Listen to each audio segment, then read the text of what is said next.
Jordan Peterson is in a coma. So this is actually like a really positive thing about... I really like this guy.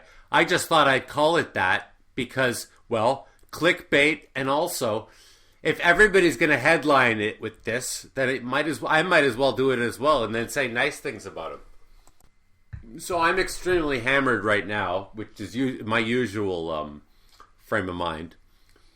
But that brings to mind...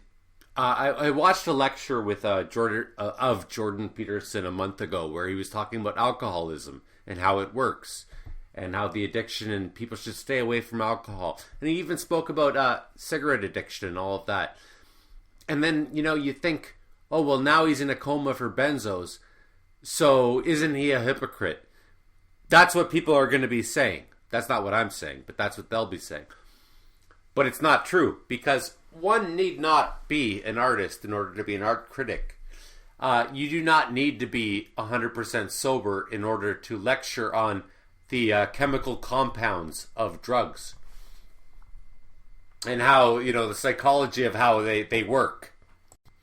I'm not sure about this, but I've heard that Sigmund Freud was like a cocaine addict. And I'm 42 years old, and I just think drugs are unbelievably wonderful when done correctly. It's difficult. And you think about Jordan Peterson, he's on tour all the time, and like so many people are yelling at him and hating him. I'd be popping Xanax left, right, and center. So I mean, like, it just comes with the territory. I don't really blame the fellow. People need to take blood pressure medication, and that's a drug, is it not? I think it is. Tylenol is a drug if you've got a headache. But people just have a problem with mind-altering drugs. And don't even use the word recreational, because everything's recreational. Moving right along, so I don't know anything about... I don't really know anything about Jordan Peterson, except I'm going to start from the beginning. Like 2 years ago, I think I first heard about him because people were protesting him in my town of Toronto.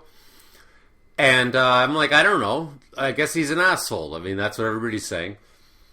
And then I started hearing more about him, and then I asked my friend who knows a couple of things about a couple of things, because he has a couple of degrees and whatnot in like philosophy and whatnot. And he said, do me a favor and don't listen to Jordan Peterson. And I said, okay. So for a year, I avoided Jordan Peterson. Because I just assumed, I just trust my friend. I trust his sense.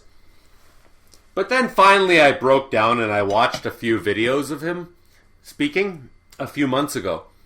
And I'm like, this guy is educated. He's read 100 books on the subjects that he's talking about. Like when he's talking about gender studies, he's read 100 books on them.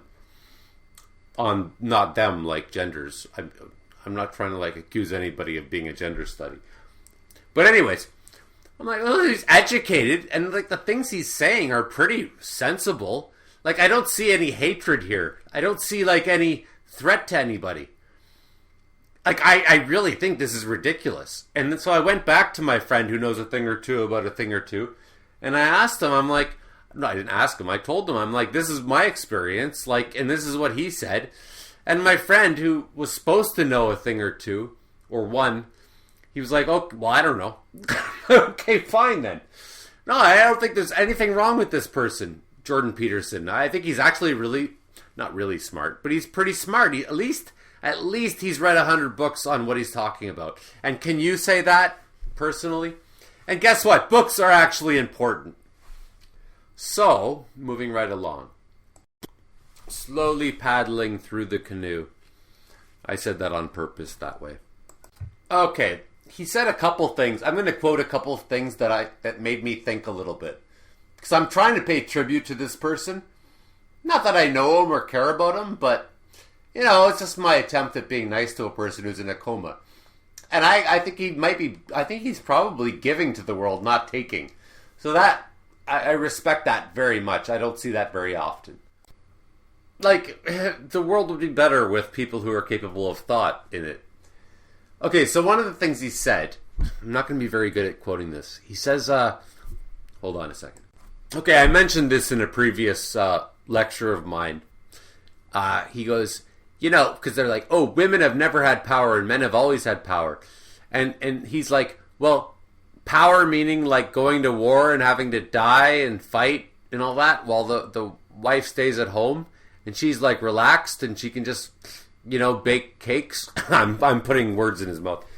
And raise the kids. He's like, I'd rather be the woman.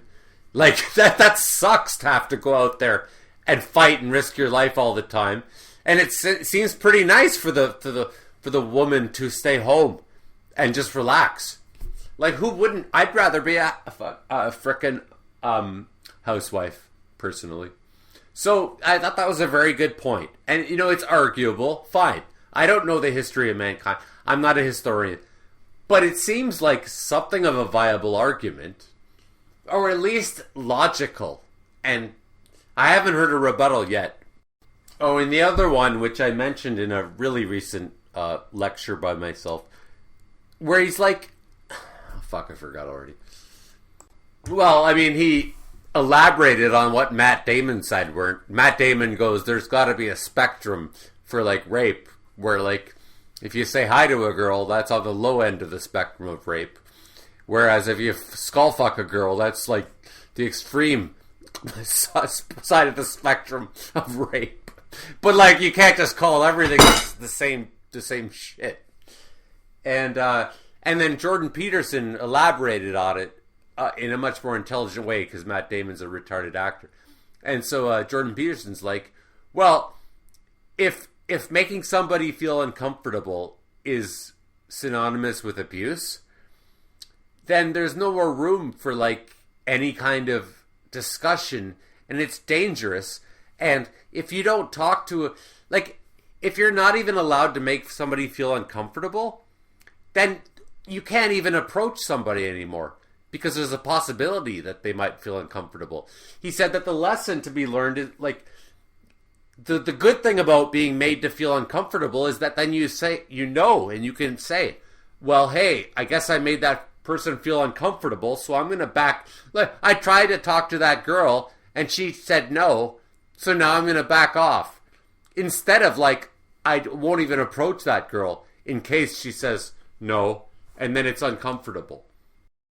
So the main thing that gave him a lot of exposure was that he was teaching at U of T, which is University of Toronto. I went to that briefly. I didn't like it. And he said, I think it was U of T. And he basically, it was said that he refused to use gender pronouns or to not use them. Right? So like if somebody's a transsexual, to say, call me a he or call me a she. He refused to say, or it, I guess, whatever you want to be called. The big hoopla was that he refused to use gender pronouns. So now he's a hero to all of the people who are against all this SJW shit. But then I saw a YouTube video of him, and he's like, I never said I wouldn't use the gender pronouns. And then he had all these like transsexuals and gays who were talking on the program, and they're all like saying, yeah, you're right. Like, fuck this is bullshit. And somebody asked him, like, there's a lot of people who hate him, these activists. This is why he's kind of a hero for me. Yeah. They're like, so if you had a student that said, I would prefer, if it was a female or whatever the hell, I'd prefer for you to call me a he. She goes, would you do it? And he goes, of course. Yeah. He goes, I wasn't saying I won't. He's like, I never said I refuse to call somebody what they want to be called. I was just saying, you can't force me to. Like, I mean, that was the point. Anyway, so this is just a tribute to him because I just think he's educated, and I can't say that about many people, especially in the especially people who are like famous. How many people are like smart? Neil deGrasse Tyson? No, he's stupid, I think. He's like a dilettante. This guy actually read a lot of books. I don't give a shit if he had a Xanax addiction. I'm addicted to dumplings right now. With soy sauce and chili oil. Oh, it's good. And like yesterday, or like a few days ago, I saw this video where like his daughter was on YouTube saying, yes, my father's in a coma. And then I'm seeing all this shit on YouTube where they're saying people are attacking and they're so happy that he's in a coma. I mean, probably the woke people, that's the idea. All the agenda people, you know, they're celebrating because, oh, look what a hypocrite he is because he's in a coma, because he's addicted to Xanax. Oh, give me a... Fuck you. You're addicted to something, that's for damn sure, too. And that's disgusting, if that's true. I'm not even sure if it's true, but that's disgusting. And you know what's even more disgusting? Is that I wish them to all be in comas afterwards. I hope they all go under Xanax comas, or whatever their stupid drug is.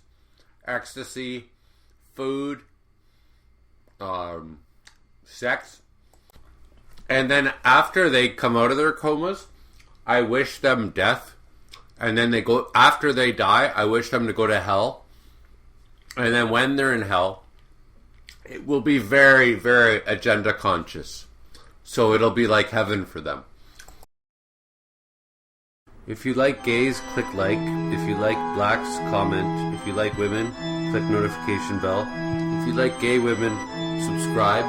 And if you like gay black women, Patreon, Human Warnings, give